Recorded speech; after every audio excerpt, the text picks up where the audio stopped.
FE Electrical and Computer Reference Handbook versus the PE Power Reference Handbook. The first difference is that there is no such thing as FE Electrical and Computer Reference Handbook. There is actually a FE Reference Handbook, and NCS almost every year, every other year, updates these reference handbooks. Most of the time, the updates are related to the errors, errata, corrections, equations. And the interesting thing, the frequency of the FE reference handbook updates is more than that of the PE Power Reference Handbook. And the reason is that there is one reference handbook for all disciplines when it comes to the FE exam. What do I mean by that? You have FE electrical covered in the reference handbook. You have FE mechanical, civil, environmental, chemical, other disciplines, right? So there is one reference handbook for all the FE exams. When it comes to the PE Power exam, we have a dedicated reference handbook for the PE Power exam. We are looking at about 400 plus pages over here, and I think this is about 100 to 200 pages roughly. Okay, I don't exactly remember the numbers, but the amount of content is less, but it is focused. It is laser focus on power systems. Now you might assume, if you haven't really gotten started with the exam preparation for FE electrical or PE power, that because of the fact that we are dealing with a reference handbook for FE electrical, which also contains lots of other disciplines, that in some sense, this particular reference handbook might be diluted in the sense that for your FE electrical and computer exam, which contains 17 sections, covers practically your entire undergraduate engineering coursework, we are stuffing the equations and the definitions and the formulas and the diagrams in one handbook along with so many other disciplines.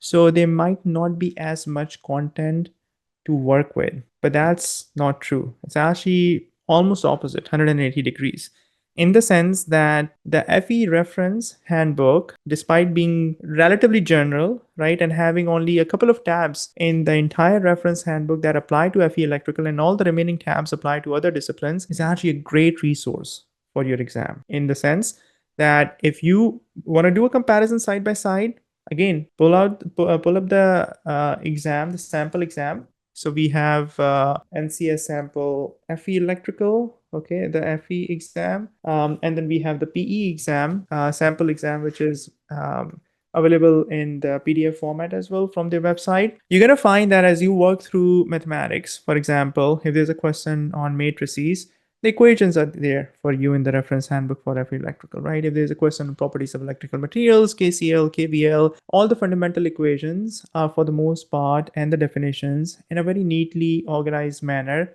provided. There is little to no omission in terms of any major concept when it comes to the FE electrical and computer reference material found in the FE reference handbook. Now, although we have a dedicated reference handbook for the PE Power exam, and although it has recently gone through a revision, which will be in effect from October 1st, 2025 onwards, the interesting thing is that when you open the NCEES PE Power Reference Handbook, when you look at the list of the topics that we have in the exam specification, the very first topic is measurement instrumentation. The very first subtopic within that section is instrument transformers. You open this reference handbook, you try and find instrument transformers, the CTs and the PTs, the VTs, you don't find anything. And there are multiple instances like that. Surge protection, you don't find anything. Relays, you don't find anything. Switches, you don't find anything. An entire section, protection, which has a pretty significant weightage on the exam, you don't find anything in the PE Power Reference Handbook. Okay. Now you can argue that it is not the only reference material that is provided on the exam when it comes to the PE Power exam, because you sort of have to use it in conjunction with codes and references. There are basically 6 or 7 tabs in total, one for the PE Power Reference Handbook, one for National Electric Code, which is being updated from 2017 to 2020 for post October 1st, 2025 exams. Then we have NFPA 70E, which is basically our arc flash standard. Then we have NFPA 497, 499, 30B, which are hazardous area classification standards, if we can call them. And then we have NESC, which is really dealing with the utility design, and it's primarily used for higher voltages. There's a point of demarcation between NEC and NESC. So if we add all of these together, the PE Power Reference Handbook NEC, NFPA 70E, 3 other NFPA standards. So we're looking at 6 plus 1 NESC, so 6 to 7 references. So you have to sort of make use of all of them in conjunction.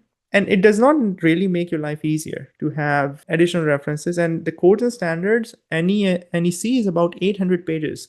NESC is also 800 pages. NFPA 70E, if I'm not mistaken, is sort of like 200 pages. And then each one of the hazardous area classification standard, we can actually round it up to, let's say, about 150 to 100 pages each, right? So although we have more references, but there are major things that are kind of missing in the PE Power Reference Handbook, whereas in the FE Electrical and Computer reference content that is provided in the FE Reference Handbook, it is very concise, very focused, and very helpful for the actual exam as well. And this is sort of an adjustment that students have to make when they are transitioning from FE Electrical and Computer exam to the PE Power exam. A lot of students who basically go through my FE Electrical and Computer exam preparation program do develop a lot of familiarity with the reference handbook, because in my on-demand content, in my live training, in my master classes, in my practice exams, I cross-reference the relevant page numbers or equations that they can make use of, right, as part of the solutions and whatnot. And by the time they're done with the entire coursework, they have a very, very good understanding of where things are in terms of the reference handbook. When we transition to the PE Power exam, in addition to realizing that the PE Power exam is very deep, we have to sort of address the tangential concepts. We have to dig deeper. We have to be willing to learn concepts, a lot of them which are not found in the reference handbook. That's a major adjustment for a lot of students, right? Because now you cannot rely on the reference handbook as much. Now you have to go beyond what is in the reference handbook.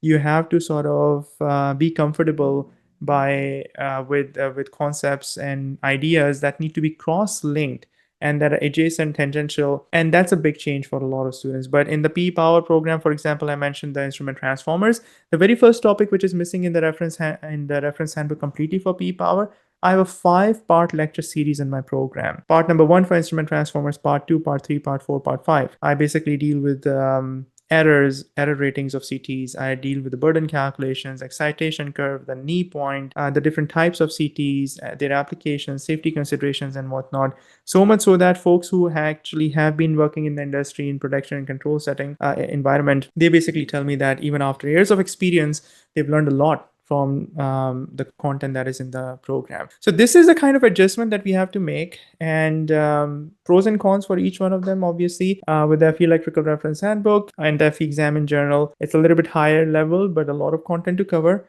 With the PE Power exam, it's very, very focused, so it carries over a lot of synergy, overlaps between the topics, but we have to be willing to dig deeper, and that's kind of adjustment that we have to make when we transition from one exam to another exam. If you're new to this channel, please consider subscribing.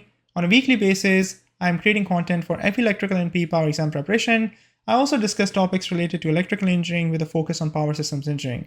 If you'd like to learn more about my FE Electrical and PE Power exam preparation programs, please visit my website, StudyForFE.com.